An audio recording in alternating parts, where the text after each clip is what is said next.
Have you ever been in a perfectly normal conversation and suddenly found yourself watching it from the outside, like you split into two people, one talking, one observing the talker, quietly taking notes?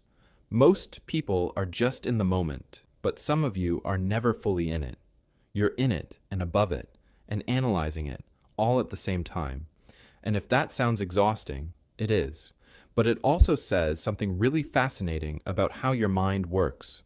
Psychologists call this metacognition, thinking about your thinking.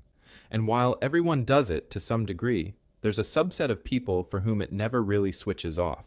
You don't just feel an emotion, you watch yourself feeling it.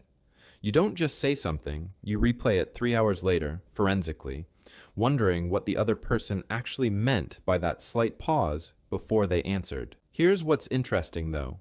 This isn't anxiety dressed up in a lab coat. It's something older and deeper. Research on what's called self-monitoring, a concept pioneered by psychologist Mark Snyder, found that high self-monitors are almost constantly reading the room, adjusting, recalibrating. They're socially fluent in a way that looks effortless from the outside. But from the inside, it feels like running sophisticated software on hardware that was never designed for it. And then there's the layer underneath that, the awareness of the awareness. You notice that you're noticing. You catch yourself performing calm. You recognize the exact moment a conversation shifts, and you file it away before anyone else has even registered that something changed. That's not overthinking. That's a perceptual sensitivity that most people simply don't have access to. The cost, of course, is presence. When you're too aware, the present moment becomes a little elusive. You're always slightly behind or slightly ahead, processing what just happened or anticipating what's coming. The philosopher Alan Watts had this idea that the thinking mind is always chasing the living moment, and it can never quite catch it. For highly aware people, that gap feels very, very real. But here's the reframe, because this story doesn't end with burnout and existential fatigue, though I understand if that's where you thought it was going.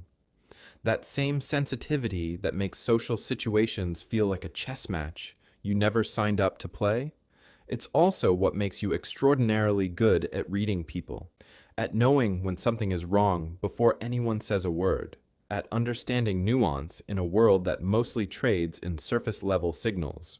Carl Jung wrote about the concept of the wounded healer, the idea that the people who've sat longest with their own inner complexity are often the ones most capable of holding space for someone else's. Awareness, even when it's painful, forges something, a kind of emotional intelligence that isn't learned from a book. It's earned from years of quietly paying attention when everyone else was just moving on. So if you're someone who feels like your mind never fully rests, who finds yourself acutely tuned into subtleties that sail right past other people, I want you to sit with this. Your awareness isn't a malfunction. It's a signal. It means something important is being processed in you, even when the process feels like too much. The goal isn't to turn it off. The goal is to learn to live alongside it with a little more grace, a little more compassion for yourself, and maybe occasionally a little less commentary on the commentary. If any of this felt a little too accurate, drop a comment below. And if you want to keep exploring the quieter corners of how your mind actually works, you know where to find me.